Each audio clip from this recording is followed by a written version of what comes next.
I bought the house in spring, during a string of impulsive decisions I justified as a fresh start. IIT was a fixer-upper 2 stories, early 20th century, and isolated on a wooded lot where fog clung to the ground well past noon. The price was low enough to feel suspicious, but I took it anyway. I needed the silence. The previous owner had passed away with no family, and the realtor told me the place had been empty for years. There was dust on everything, but no signs of rot. The structure was solid, old but unyielding.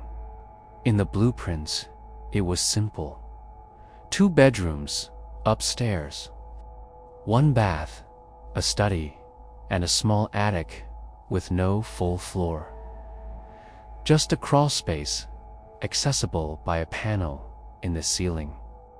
But after a month, I realized something didn't add up. I started hearing movement above me at night. Not creaking, not expansion from heat. Steps, heavy, deliberate. Like someone pacing. The first few times, I ignored it. Convinced myself it was the wind shifting through the beams. But the sounds became clearer, heavier. I began sleeping with earbuds. One morning, I noticed that the light fixture in the hallway below the attic hatch was hanging crooked. When I stepped up on a stool to fix it, I felt a breeze, cold air pushing from the seams of the panel. I opened the blueprints again. There was only supposed to be crawl space, maybe 3 feet high at most. But something up there was moving.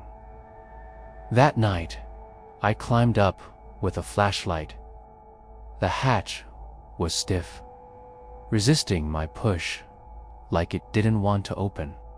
When it finally gave, I aimed the light into the space above and felt my breath catch.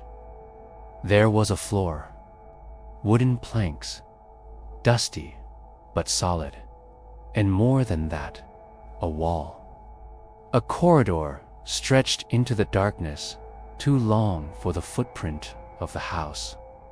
My heart pounded. I climbed up fully, shoes landing on wood that hadn't creaked in decades. The air was thick, heavy with old perfume and mold. On either side of the corridor were doors, plain wood, unlabeled. At the end, a window, but it looked out into blackness, not the trees outside. It didn't reflect any light. I opened the first door on the left. Inside was a child's bedroom, perfectly arranged. Toys set neatly, bed made. The sheets were clean. No dust. I don't know how long I stood there. Eventually, I stepped back, closed the door, and moved to the second one. This room had no furniture, just wallpaper peeling in the shape of faces.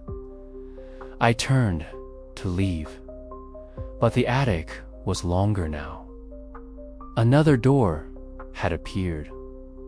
I walked faster. The corridor responded, stretching, warping. The hatch I'd come from was gone. I opened another door. It led to the same child's bedroom. I tried again. The same room, the same position, the same ticking toy on the shelf. Then I saw the photograph. On the nightstand, in a cracked silver frame, a picture of me, asleep, taken recently. I backed away, heart pounding, and opened another door, and found myself standing outside in daylight. But it wasn't my property. It wasn't my time. The sky was a dull orange. The trees were wrong, twisted, and in every window of the house, someone stood, watching, still. I turned back. The attic door was hanging open above me again, as if I had never left. I sealed it that night, nailed the panel shut, blocked it with furniture. But I hear them now, not above, from inside the walls. The blueprints were wrong. This house didn't come with an attic. The attic came with a house.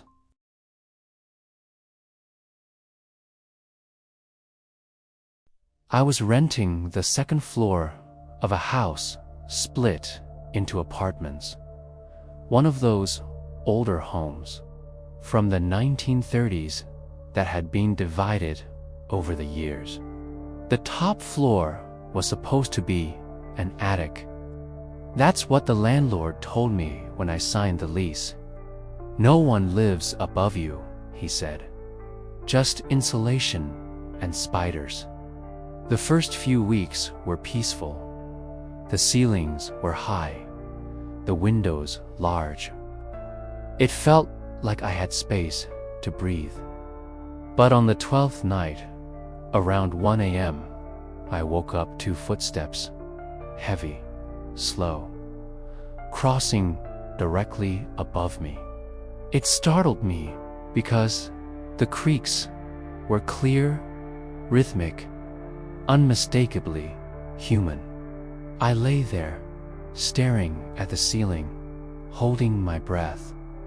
Then they stopped, right over my bed. I waited for a voice, for a plumbing noise, anything to explain it. But the silence returned just as thick. The next morning, I asked the landlord again. "There's no one above you," he repeated. "That space is sealed. Only way in is from the outside. And even then, you'd need a ladder and a crowbar." I believed him until it happened again.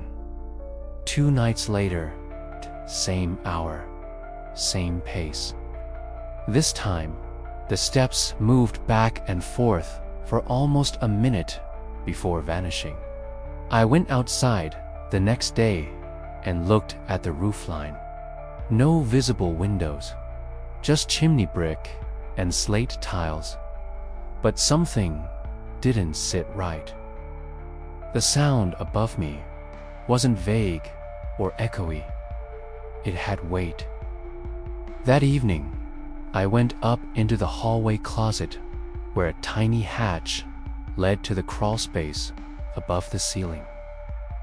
I pulled it open and shined my flashlight. What I saw wasn't insulation. It was flooring.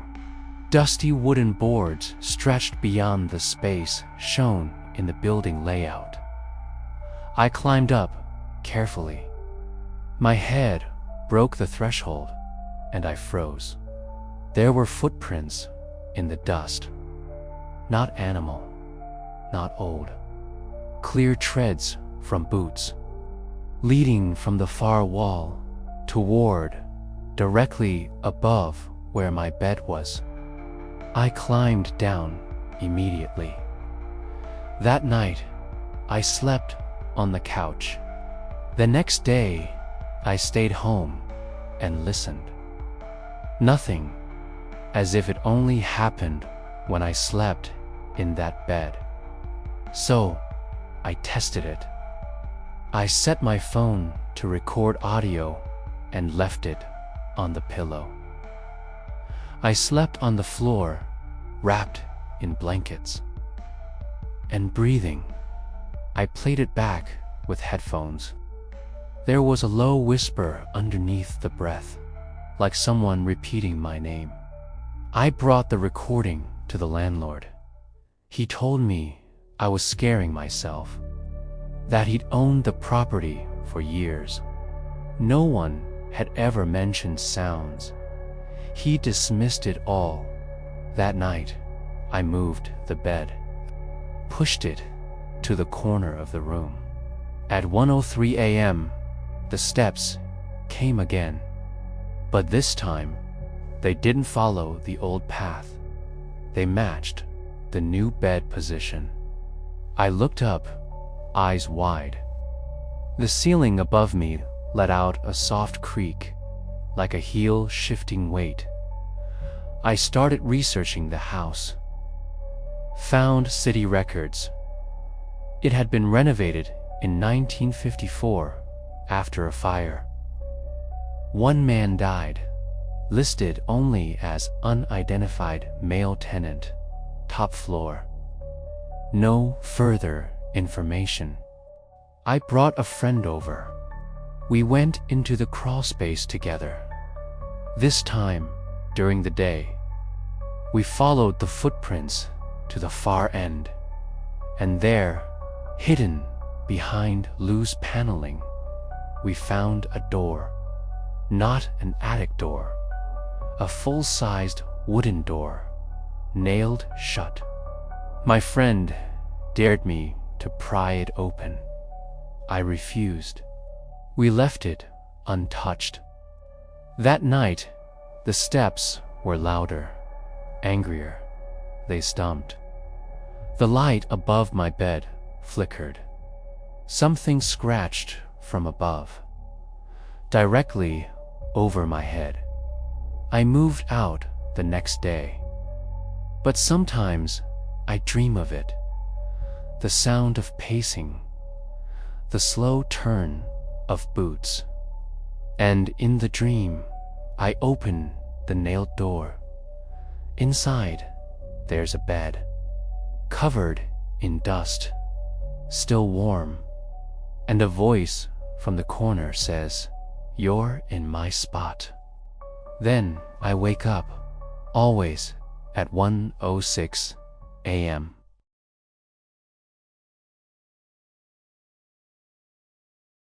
When I got the job at the assisted living home, I expected long hours, soft voices, and the smell of overcooked vegetables.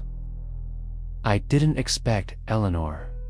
She was 87, sharp as broken glass, lived on the second floor in Unit 207. From day one, she never missed a chance to remind me of something she insisted was crucial. Don't look at the third floor windows, and never go up there. I thought she was just eccentric. Many residents were, but there was something in her voice. Not fear, exactly. Reverence. Like she spoke of a place sacred or cursed. I asked the head nurse, and she laughed. There is no third floor. Used to be an attic, but it's sealed. No access. Still, I checked. The elevator didn't have a third button. The stairs ended at 2, but there was space above. The roof sloped unnaturally high, and in the back garden, you could clearly see windows. 7 of them, too narrow, too high, too dark.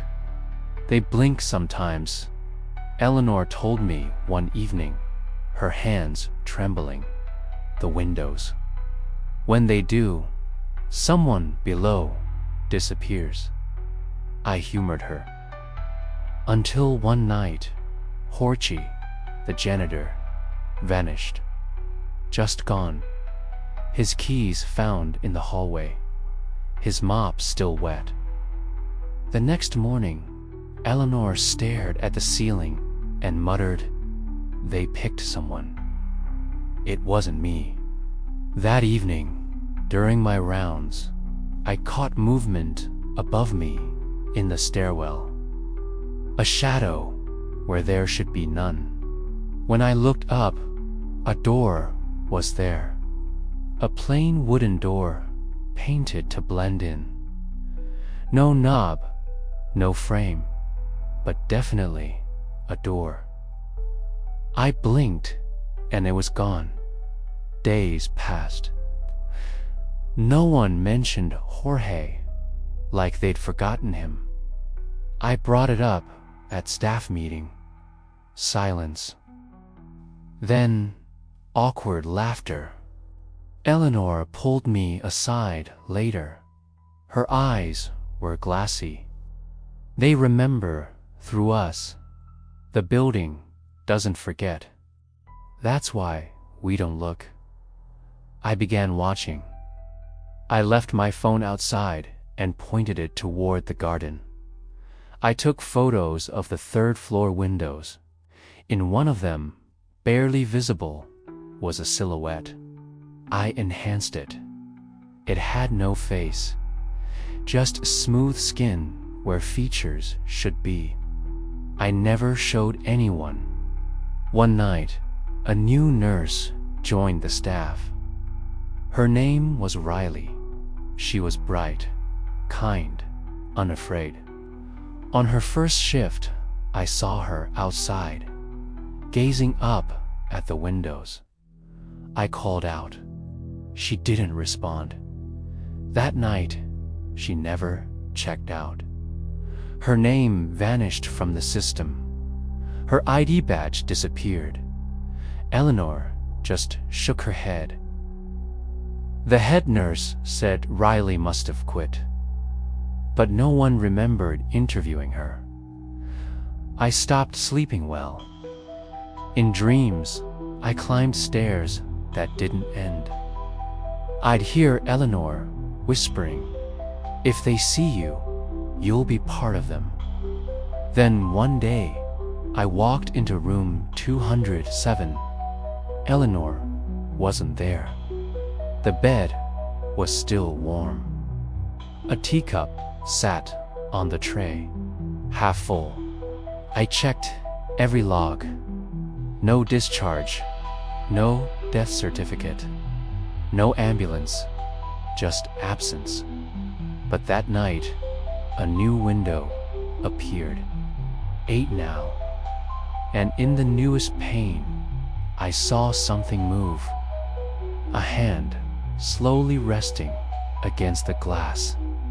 Pale, familiar. It waved, and then all the windows blinked at once.